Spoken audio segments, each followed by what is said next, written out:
ओम शांति। 15 अगस्त 2025। आज की अनमोल मधुर महावाक्य।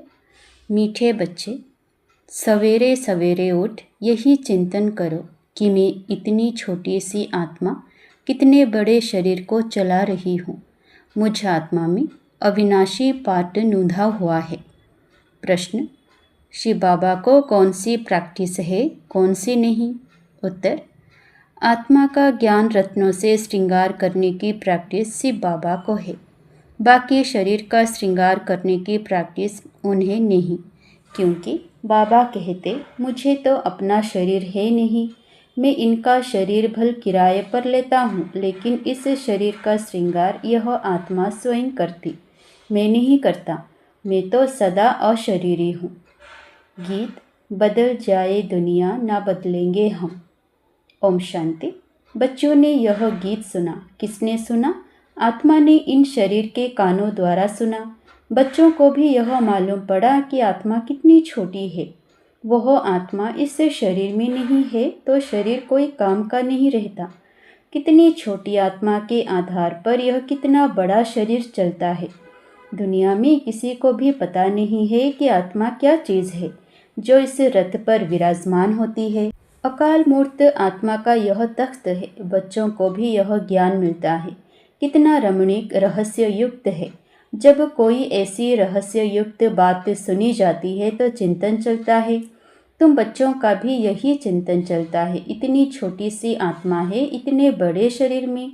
आत्मा में 84 जन्मों का पाठ नूंधा हुआ है। शरीर तो विनाश हो जाता है, बाकी आत्मा रहती है। यह बड़ी विचार की बातें हैं। सवेरे उठकर यह ख्याल करना चाहिए। बच्चों को स्मृति आई है आत्मा कितनी छोटी है। उनको अविनाशी पाठ मिला हुआ है। मैं आत्मा कितनी वंडरफुल हूँ। यह नया ज्ञान है जो दुनिया में किसी को भी नहीं है। बाप ही आकर बतलाते हैं जो सिमरण करना होता है। हम कितनी छोटी सी आत्मा कैसे पाठ बजाती है। शरीर 5 तत्वों का बनता है। बाबा को थोड़े ही मालूम पड़ता है। शिव बाबा की आत्मा कैसे आती जाती है, ऐसे भी नहीं, सदैव इसमें रहती है। तो यही चिंतन करना है। तुम बच्चों को बाप ऐसा ज्ञान देते हैं जो कभी कोई को मिल ना सके। तुम जानते हो बरोबर यह ज्ञान इनकी आत्मा में नहीं था। और सत्संगों में ऐसी ऐसी बातों पर कोई ख्याल नहीं रहता है। आत्मा और परमात्मा का रिंचक भी ज्ञान नहीं है। कोई भी साधु सन्यासी आदि यह थोड़े ही समझते कि हम आत्मा शरीर द्वारा इनको मंत्र देती है। आत्मा शरीर द्वारा शास्त्र पढ़ती है। एक भी मनुष्य मात्र आत्म अभिमानी नहीं है। आत्मा का ज्ञान कोई को है नहीं, तो फिर बाप का ज्ञान कैसे होगा? तुम बच्चे जानते हो हम आत्माओं को बाप कहते हैं।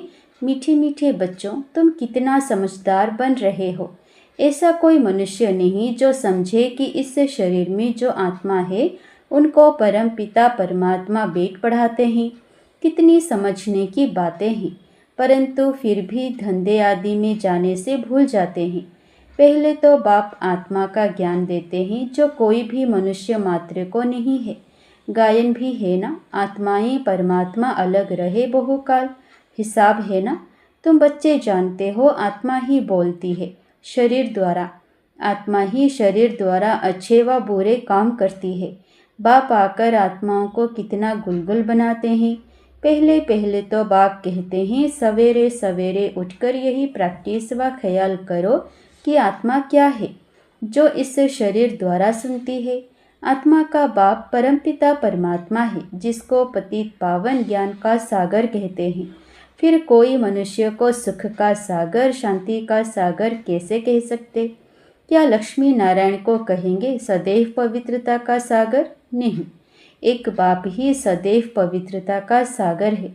मनुष्य तो सिर्फ भक्ति मार्ग के शास्त्रों का बेठ वर्णन करते हैं, प्रैक्टिकल अनुभव नहीं है। ऐसे नहीं समझेंगे हम आत्मा इस शरीर से बाप की महिमा करते हैं। वह हमारा बहुत मीठा बाबा है, वही सुख देने वाला है। बाप कहते हैं, हे आत्माएं, अब मेरी मत पर चलो। यह अविनाशी आत्मा को अविनाशी बाप द्वारा अविनाशी मत मिलती है। वह विनाशी शरीरधारियों को विनाशी शरीरधारियों की ही मत मिलती है। सतयुग में तो तुम यहाँ की प्रारब्ध पाते हो, वहाँ कभी उल्टी मत मिलती ही नहीं। अभी की श्रीमत ही अविनाशी बन जाती है, जो आधा कल्प चलती है। यह नया ज्ञान है, कितनी बुद्धि चाहिए इसको ग्रहण करने की, और एक्ट में आना चाहिए। जिन्होंने शुरू से बहुत भक्ति की होगी वही अच्छी रीति धारण कर सकेंगे। यह समझना चाहिए, अगर हमारी बुद्धि में ठीक रीति धारणा नहीं होती है तो जरूर शुरू से हमने भक्ति नहीं की है। बाप कहते हैं कुछ भी नहीं समझते हो तो बाप से पूछो, क्योंकि बाप है अविनाशी सर्जन। उनको सुप्रीम सोल भी कहा जाता है। आत्मा पवित्र बनती है तो उनकी महिमा होती है। आत्मा की महिमा है तो शरीर की भी महिमा होती है। आत्मा तमो प्रधान है तो शरीर की भी महिमा नहीं। इस समय तुम बच्चों को बहुत गुह्य बुद्धि मिलती है, आत्मा को ही मिलती है। आत्मा को कितना मीठा बनना चाहिए, सबको सुख देना चाहिए। बाबा कितना मीठा है, आत्माओं को भी बहुत मीठा बनाते हैं। आत्मा कोई भी अकर्तव्य कार्य ना करे, यह प्रैक्टिस करनी है। चेक करना है कि मेरे से कोई अकर्तव्य तो नहीं होता है। शिव बाबा कभी अकर्तव्य कार्य करेंगे नहीं। वह आते ही हैं उत्तम से उत्तम कल्याणकारी कार्य करने, सबको सद्गति देते हैं। तो जो बाप कर्तव्य करते हैं, बच्चों को भी ऐसा कर्तव्य करना चाहिए। यह भी समझाया है, जिसने शुरू से लेकर बहुत भक्ति की है उनकी बुद्धि में ही यह ज्ञान ठहरेगा। अभी भी देवताओं के ढेर भक्त हैं, अपना सिर देने के लिए भी तैयार रहते हैं। बहुत भक्ति करने वालों के पिछाड़ी कम भक्ति करने वाले लटकते रहते हैं, उनकी महिमा गाते हैं। उनका तो स्थूल में सब देखने में आता है, यहाँ तुम हो गुप्त। तुम्हारी बुद्धि में सृष्टि के आदि मध्य अंत का सारा ज्ञान है, यह भी बच्चों को मालूम है। बाबा हमको पढ़ाने आए हैं, अब फिर हम घर जाएंगे। जहाँ सब आत्माएं आती हैं वो हमारा घर है। वहाँ शरीर ही नहीं तो आवाज़ कैसे हो। आत्मा के बिना शरीर जड़ बन जाता है। मनुष्यों का शरीर में कितना मोह रहता है। आत्मा शरीर से निकल गई तो बाकी 5 तत्व, उन पर भी कितना लव रहता है। स्त्री पति की चिता पर चढ़ने लिए तैयार हो जाती है, कितना मोह रहता है शरीर में। अभी तुम समझते हो नष्ट मोह होना है सारी दुनिया से, यह शरीर तो खत्म होना है, तो उनसे मोह निकल जाना चाहिए ना। परंतु बहुत मोह रहता है। ब्राह्मणों को खिलाते हैं, याद करते हैं ना, फलाने का श्राद्ध है, अब वह थोड़े ही खा सकते हैं। तुम बच्चों को तो अब इन बातों से अलग हो जाना चाहिए। ड्रामा में हर एक अपना पार्ट बजाते हैं। इस समय तुमको ज्ञान है, हमको निष्ठमोहा बनना है। मोहजीत राजा की भी कहानी है ना, और कोई मोहजीत राजा होता नहीं। यह तो कथाएं बहुत बनाई है ना। वहाँ अकाले मृत्यु होती नहीं तो पूछने की भी बात नहीं रहती। इस समय तुमको मोहजीत बनाते हैं। स्वर्ग में मोहजीत राजाएं थे, यथा राजा रानी तथा प्रजा ऐसे हैं। वह है ही नष्टमोहा की राजधानी। रावण राज्य में मोह होता है, वहाँ तो विकार होता नहीं। रावण राज्य ही नहीं, रावण की राजाई चली जाती है। राम राज्य में क्या होता है कुछ भी पता नहीं, सिवाय बाप के और कोई यह बातें बता ना सके। बाप इस शरीर में होते भी देही अभिमानी है। लोन अथवा किराए पर मकान लेते हैं तो उसमें भी मोह रहता है। मकान को अच्छी रीति फर्निश करते हैं। इनको तो फर्निश करना नहीं होता है, क्योंकि बाप तो अशरीरी है ना। इनको कोई भी श्रृंगार आदि करने की प्रैक्टिस ही नहीं है। इनको तो अविनाशी ज्ञान रत्नों से बच्चों को श्रृंगारने की ही प्रैक्टिस है। सृष्टि के आदि मध्य अंत का राज समझाते हैं। शरीर तो अपवित्र ही है, इनको जब दूसरा नया शरीर मिलेगा तो पवित्र होंगे। इस समय तो यह पुरानी दुनिया है, यह खत्म हो जानी है। यह भी दुनिया में किसी को पता ही नहीं है, धीरे धीरे मालूम पड़ेगा। नई दुनिया की स्थापना और पुरानी दुनिया का विनाश, यह तो बाप का ही काम है। बाप ही आकर ब्रह्मा द्वारा प्रजा रच नई दुनिया की स्थापना कर रहे हैं। तुम नई दुनिया में हो नहीं, नई दुनिया स्थापन होती है तो ब्राह्मणों की चोटी भी ऊंच है। बाबा ने समझाया है, बाबा के सम्मुख आते हो तो पहले यह याद करना है कि हम ईश्वर बाप के सम्मुख जाते हैं। शिव बाबा तो निराकार है, उनके सम्मुख हम कैसे जाएं? तो उस बाप को याद कर फिर बाप के सम्मुख आना है। तुम जानते हो वह इसमें बैठा हुआ है, यह शरीर तो पतित है। शिव बाबा की याद में ना रह कोई काम करते हो तो पाप लग जाता है।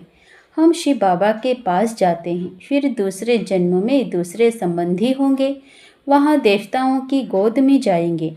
यह ईश्वरीय गोद एक ही बार मिलती है। मुख से कहते हैं बाबा हम आपका हो चुका। बहुत हैं जिन्होंने कभी देखा भी नहीं है, बाहर में रहते हैं, लिखते हैं शिव बाबा हम आपकी गोद के बच्चे हो चुके हैं। बुद्धि में ज्ञान है, आत्मा कहती है हम शिव बाबा के बन चुके। इनके पहले हम पतित की गोद के थे, भविष्य में पवित्र देवता की गोद में जाएंगे। यह जन्म दुर्लभ है। हीरे जैसा तुम यहाँ संगम युग पर बनते हो। संगम युग कोई उस पानी के सागर और नदियों को नहीं कहा जाता, रात दिन का फर्क है। ब्रह्मपुत्रा बड़े ते बड़ी नदी है जो सागर में मिलती है। नदियाँ जाकर सागर में पड़ती है। तुम भी सागर से निकली हुई ज्ञान नदी हो। ज्ञान सागर शिव बाबा है, बड़े ते बड़ी नदी है ब्रह्मपुत्रा। इनका नाम है ब्रह्मा। सागर से इनका कितना मेल है। तुमको मालूम है नदियाँ कहाँ से निकलती है? सागर से ही निकलती हैं, फिर सागर में पड़ती हैं। सागर से मीठा पानी खींचते हैं, सागर के बच्चे फिर सागर में जाकर मिलते हैं। तुम भी ज्ञान सागर से निकली हुई हो, फिर सब वहाँ चली जाएंगी जहाँ वो रहते हैं, वहाँ तुम आत्माएं भी रहती हो। ज्ञान सागर आकर तुमको पवित्र मीठा बनाते हैं। आत्मा जो खारी बन गई है उनको मीठा बनाते हैं। 5 विकारों रूपी छीछी नमकीन तुमसे निकल जाती है तो तुम तमो प्रधान से सतो प्रधान बन जाते हो। बाप पुरुषार्थ बहुत कराते हैं। तुम कितने सतो प्रधान थे, स्वर्ग में रहते थे, तुम बिल्कुल छीछी बन गए हो। रावण ने तुमको क्या बनाया है? भारत में ही गाया जाता है हीरे जैसा जन्म अमलोक। बाबा कहते रहते हैं तुम कोड़ियों पिछाड़ी क्यों हैरान होते हो? कोड़ियाँ भी जास्ती थोड़े ही चाहिए। गरीब झट समझ जाते हैं, साहूकार तो कहते हैं अभी हमारे लिए यहाँ ही स्वर्ग है। तुम बच्चे जानते हो जो भी मनुष्य मात्र हैं सबका इस समय कोड़ी जैसा जन्म है। हम भी ऐसे थे। अभी बाबा हमको क्या बनाते हैं? एम ऑब्जेक्ट तो है ना, हम नर से नारायण बनते हैं। भारत अब कोड़ी जैसा कंगाल है ना, भारतवासी खुद थोड़े ही जानते। यहाँ तुम कितने साधारण अबलाए हो। कोई बड़ा आदमी होगा तो उनको यहाँ बैठने की दिल नहीं होगी। जहाँ बड़े बड़े आदमी सन्यासी गुरु आदि लोग होंगे वहाँ की बड़ी बड़ी सभाओं में जाएंगे। बाप भी कहते हैं मैं गरीब निवाज हूँ, कहते हैं भगवान गरीबों की रक्षा करते हैं। अभी तुम जानते हो हम कितने साहूकार थे, अभी फिर बनते हैं। बाबा लिखते भी हैं तुम पद्मा पदम पति बनते हो, वहाँ पर मारामारी नहीं होती है। यहाँ तो देखो पैसे के पीछे कितनी मारामारी है, रिश्वत कितनी मिलती है। पैसे तो मनुष्यों को चाहिए ना। तुम बच्चे जानते हो बाबा हमारा खजाना भरपूर कर देते हैं। आधा कल्प के लिए जितना चाहिए उतना धन लो, परंतु पुरुषार्थ पूरा करो, गफलत नहीं करो। कहा जाता है ना फॉलो फादर, फादर को फॉलो करो तो यह जाकर बनेंगे। नर से नारायण, नारी से लक्ष्मी बड़ा भारी इम्तिहान है, इसमें जरा भी गफलत नहीं करनी चाहिए। बाप श्रीमत देते हैं तो फिर उस पर चलना है, कायदे कानून का उल्लंघन नहीं करना है। श्रीमत से ही तुम श्री बनते हो। मंजिल बहुत बड़ी है, अपना रोज का खाता रखो। कमाई की या नुकसान किया? बाप को कितना याद किया, कितनों को रास्ता बताया। अंधों की लाठी तुम हो ना, तुमको ज्ञान का तीसरा नेत्र मिलता है। अच्छा, मीठे मीठे सिकिलधे बच्चों प्रति माता पिता बाप दादा का याद प्यार और गुड मॉर्निंग। रूहानी बाप की रूहानी बच्चों को नमस्ते। धारणा के लिए मुख्य सार पहला, जैसे बाप मीठा है ऐसे मीठा बन सबको सुख देना है। कोई भी अकर्तव्य कार्य नहीं करना है। उत्तम से उत्तम कल्याण का ही कार्य करना है। दूसरा, कौड़ियों के पिछाड़ी हैरान नहीं होना है। पुरुषार्थ कर अपनी जीवन हीरे जैसी बनानी है, गफलत नहीं करनी है। वरदान, निश्चय रूपी पाँव को अचल रखने वाले सदा निश्चय बुद्धि निश्चिंत भव। सबसे बड़ी बीमारी है चिंता। इसकी दवाई डॉक्टर्स के पास भी नहीं है। चिंता वाले जितना ही प्राप्ति के पीछे दौड़ते हैं, उतना प्राप्ति आगे दौड़ लगाती है। इसलिए निश्चय के पाँव सदा अचल रहें। सदा एक बल एक भरोसा। यह पाँव अचल है तो विजय निश्चित है। निश्चित विजय सदा ही निश्चिंत है। माया निश्चय रूपी पाँव को हिलाने के लिए ही भिन्न भिन्न रूप से आती है। लेकिन माया हिल जाए, आपका निश्चय रूपी पाँव ना हिले तो निश्चिंत रहने का वरदान मिल जाएगा। स्लोगन, हर एक की विशेषता को देखते जाओ तो विशेष आत्मा बन जाएंगे। अव्यक्त इशारे, सहज योगी बनना है तो परमात्मा प्यार के अनुभवी बनो। आप गोप गोपियों के चरित्र गाए हुए हैं। बाप से सर्व संबंधों का सुख लेना और मग्न रहना अथवा सर्व संबंधों के लव में लवलीन रहना। जब कोई अति स्नेह से मिलते हैं तो उस समय स्नेह के मिलन के यही शब्द होते कि एक दूसरे में समा गए या दोनों मिलकर एक हो गए, तो बाप के स्नेह में समा गए अर्थात बाप का स्वरूप हो गए। अच्छा, ओम शांति।